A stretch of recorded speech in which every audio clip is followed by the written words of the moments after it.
ಶಿರೂರು ಭೂಕುಸಿತ ರಾಜ್ಯದಲ್ಲಿಯೇ ಅತಿ ದೊಡ್ಡ ಭೂಕುಸಿತಕ್ಕೆ ಸಾಕ್ಷಿಯಾಗಿತ್ತು. 11 ಜನ ಸಾವನ್ನಪ್ಪಿದ್ರು. ಈ ಭೂಕುಸಿತಕ್ಕೆ ಕಾರಣ ಏನು ಅಂಥೇಳಿ ಇನ್ವೆಸ್ಟಿಗೇಷನ್ಗೂ ಕೂಡ ಮುಂದಾಗಲಾಗಿತ್ತು. ಈಗ ಇನ್ವೆಸ್ಟಿಗೇಷನ್ನಲ್ಲಿ ಆ ಭೂಕುಸಿತಕ್ಕೆ ಕಾರಣ ಏನು ಅನ್ನೋದು ಗೊತ್ತಾಗ್ತಾ ಇದೆ. ಅಷ್ಟಕ್ಕೂ ಕಾರಣ ಏನು ಬನ್ನಿ ನೋಡ್ಕೊಂಡು ಬರೋಣ. ಶಿರೂರು ಭೂಕುಸಿತಕ್ಕೆ ನೇರ ಹೊಣೆ ಐಆರ್ಬಿ ಕಂಪನಿ. ಪಬ್ಲಿಕ್ ಟಿವಿಗೆ ಎಕ್ಸ್ಕ್ಲೂಸಿವ್ ದಾಖಲೆ ಲಭ್ಯ. ಒಂದ್ ಕಡೆ ಹೆದ್ದಾರಿಯಲ್ಲಿ ನಿರಂತರ ಭೂಕುಸಿತ, ಮತ್ತೊಂದ್ ಕಡೆ 11 ಸಾವುಗಳು, ಇನ್ನು 3 ಶೋಧ ಕಾರ್ಯ.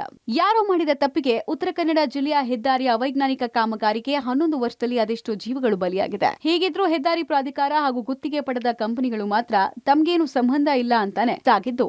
2017ರ ಕುಮಟಾದ ತಂಡ್ರಕುಳಿ ಭೂಕುಸಿತವಾಗಿ 3 ಸಾವಿನ ಬಳಿಕ ಇದೀಗ ಶಿರೂರಿನಲ್ಲಿ 11 ಸಾವಾಗಿದ್ದು, ಹೆದ್ದಾರಿ ಪ್ರಾಧಿಕಾರಕ್ಕೆ ಹಾಗೂ ಐಆರ್ಬಿ ಕಂಪನಿಗೆ ಈ ಭಾಗದಲ್ಲಿ ಭೂಕುಸಿತವಾಗುವ ಮಾಹಿತಿ ಇದ್ರೂ ಅರಣ್ಯ ಇಲಾಖೆಯಿಂದ ಹೆಚ್ಚುವರಿ ಭೂಮಿ ಪಡೆದ್ರು ಅಗತ್ಯ ಕ್ರಮ ಕೈಗೊಳ್ಳದೆ ನಿರ್ಲಕ್ಷ್ಯ ತೋರಿರುವ ಬಗ್ಗೆ ದಾಖಲೆಗಳು ಮಾಧ್ಯಮಕ್ಕೆ ಸಿಕ್ಕಿದೆ. ಈ ದಾಖಲೆ ಪ್ರಕಾರ ಅಂಕೋಲಾ ವ್ಯಾಪ್ತಿ ಸೇರಿದಂತೆ ಜಿಲ್ಲೆಯ ಕರಾವಳಿ ಭಾಗದಲ್ಲಿ ಗುಡ್ಡ ಕುಸಿಯಲಿದೆ ಅಂತ 2020ರಲ್ಲಿ ಅರಣ್ಯ ಜಾಗಕ್ಕೆ ಎನ್ಎಚ್ಎಐ ಬೇಡಿಕೆ ಇಟ್ಟಿದ್ದು, ಇದರಂತೆ ಅರಣ್ಯ ಇಲಾಖೆಯಿಂದ 28.218 ಹೆಕ್ಟೇರ್ ಜಾಗ ಹಾಗೂ ಖಾಸಗಿಯಿಂದ 3.411 ಹೆಕ್ಟೇರ್ ಎನ್ಎಚ್ಎಐಗೆ ಪೂರೈಕೆಯೂ ಕೂಡ ಮಾಡಲಾಗಿದ್ದು, 2017ರಲ್ಲಿ ತಂಡ್ರಕುಳಿ ಭೂಕುಸಿತವಾದ ನಂತರ ಬೆಂಗಳೂರಿನ ಐಐಎಸ್ಸಿ ಪ್ರೊಫೆಸರ್ ಟಿಜಿ ಸೀತಾರಾಮನ್ ಸ್ಥಳಕ್ಕೆ ಭೇಟಿ ಕೊಟ್ಟು ಭವಿಷ್ಯದಲ್ಲಿ ಗುಡ್ಡ ಕುಸಿತವಾಗದಂತೆ ತಡೆಯೋಕೆ ಉದ್ದ ಹಾಗೂ ಅಡ್ಡಲಾಗಿ ಸ್ವೇಪ್ ಮಾದರಿಯಲ್ಲಿ ತುಂಡರಿಸೋಕೆ ಸೂಚಿಸಿದ್ರು. ಈ ಬಗ್ಗೆ ಜಿಲ್ಲಾಡಳಿತದೊಂದಿಗೂ ಒಪ್ಪಂದವಾಗಿತ್ತು. ಆದರೆ ಇದೀಗ ಈ ದಾಖಲೆ ಜಿಲ್ಲಾಡಳಿತದ ಬಳಿಯೂ ಮಾಯವಾಗಿದ್ದು, ಇದರ ದಾಖಲೆ ನೀಡುವಂತೆ ಜಿಲ್ಲಾಡಳಿತ ಎನ್ಎಚ್ಎಐಗೆ ಸೂಚಿಸಿದೆ. ಹೀಗಿದ್ರೂ ಯಾವುದೇ ಸುರಕ್ಷತಾ ಕ್ರಮ ಕೈಗೊಳ್ಳದ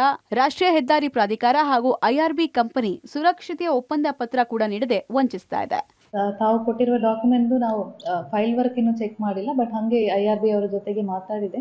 ಡಿಸಿ ಅವರಿಗೂ ಮತ್ತೆ ಎನ್ಎಚ್ ಅವರಿಗೂ ಒಂದು ಅಗ್ರಿಮೆಂಟ್ ಆಗಿದೆ. ಆ ಅಗ್ರಿಮೆಂಟ್ ಕಾಪಿನಲ್ಲಿ ಕನ್ಸೆಷನರಿ ಏನ್ ಮಾಡಬೇಕು, ಏನ್ ಯಾವ ತರ ಸ್ಲೋಪ್ ಸ್ಟೆಬಿಲೈಸೇಷನ್ ಮಾಡಬೇಕು, ಏನ್ ಡ್ರಾಯಿಂಗ್ಸ್ ಅದು ಯಾವುದು ನಮ್ಮ ಅಗ್ರಿಮೆಂಟ್ ಅಲ್ಲಿ ಇಲ್ಲ. There is an agreement between NHA and IRB. ಅವರು ಟೆಂಡರ್ ಕರೆದು ಮಾಡ್ಕೊಂಡಿರುವ ಅಗ್ರಿಮೆಂಟ್ ಅಲ್ಲಿ ಆ ಕಾಪೀಸ್ ಇದೆ. ಆಫೀಸಿಯಲಿ ನಮ್ಮ ಹತ್ರ ಇಲ್ಲ, ಡಿಸ್ಟ್ರಿಕ್ಟ್ ಅಡ್ಮಿನಿಸ್ಟ್ರೇಷನ್ ಹತ್ರ ಇಲ್ಲ. So we are trying to get those documents. But in there agreement between NH and IRB there is something. ಆ ತರ ಕಂಡೀಷನ್ ಹಾಕಿನೇ ಕೊಟ್ಟಿರ್ತಾರೆ. ಆ documents we are trying to get.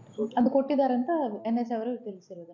IRB company ಹಾಗೂ ರಾಷ್ಟ್ರೀಯ ಹೆದ್ದಾರಿ ಪ್ರಾಧಿಕಾರದ ನಿರ್ಲಕ್ಷ್ಯದ ಕುರಿತು ಅಂಕೋಲಾ ನ್ಯಾಯಾಲಯದಲ್ಲಿ ಖಾಸಗಿ ದಾವೆ ಹೂಡಲಾಗಿದೆ. ಜೊತೆಗೆ ಜಿಯೋಲಾಜಿಕಲ್ ಸರ್ವೆ ಆಫ್ ಇಂಡಿಯಾ ಹೆದ್ದಾರಿ ಪ್ರಾಧಿಕಾರದ ಅವೈಜ್ಞಾನಿಕ ಕಾಮಗಾರಿಯು ಭೂಕುಸಿತಕ್ಕೆ ಕಾರಣ ಅಂತ ವರದಿ ಕೊಟ್ಟಿರುವುದನ್ನು ಆಧರಿಸಿ ರಾಷ್ಟ್ರೀಯ ಹೆದ್ದಾರಿ ಪ್ರಾಧಿಕಾರ, ಕೇಂದ್ರ ಅರಣ್ಯ ಮತ್ತು ಸಚಿವಾಲಯ ಹಾಗೂ ಉತ್ತರ ಕನ್ನಡ ಜಿಲ್ಲಾಡಳಿತದಿಂದ ಸ್ವಯಂ ಪ್ರೇರಿತ ದೂರು ದಾಖಲಿಸಿಕೊಂಡು ರಾಷ್ಟ್ರೀಯ ಹಸಿರು ಪೀಠ ವಿವರಣೆ ಕೇಳಿದೆ.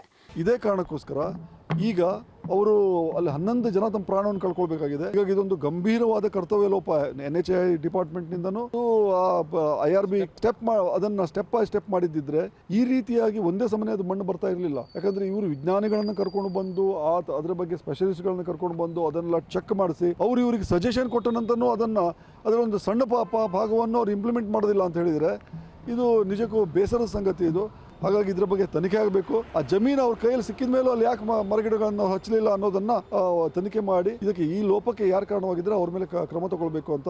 ಒಟ್ಟಿನಲ್ಲಿ ರಾಷ್ಟ್ರೀಯ ಹೆದ್ದಾರಿ ಪ್ರಾಧಿಕಾರ ಹಾಗೂ ಐಆರ್ಬಿ ಕಂಪನಿ ನಿರ್ಲಕ್ಷ್ಯ ಹಲವು ಜೀವಗಳು ಬಲಿಯಾಗುವಂತೆ ಮಾಡಿದ್ದು, ಇನ್ನಾದ್ರೂ ಎಚ್ಚೆತ್ತುಕೊಂಡು ಸೂಕ್ತ ಕ್ರಮ ಕೈಗೊಳ್ಳಲಿದೆಯಾ ಕಾದ್ ನೋಡಬೇಕಾಗಿದೆ.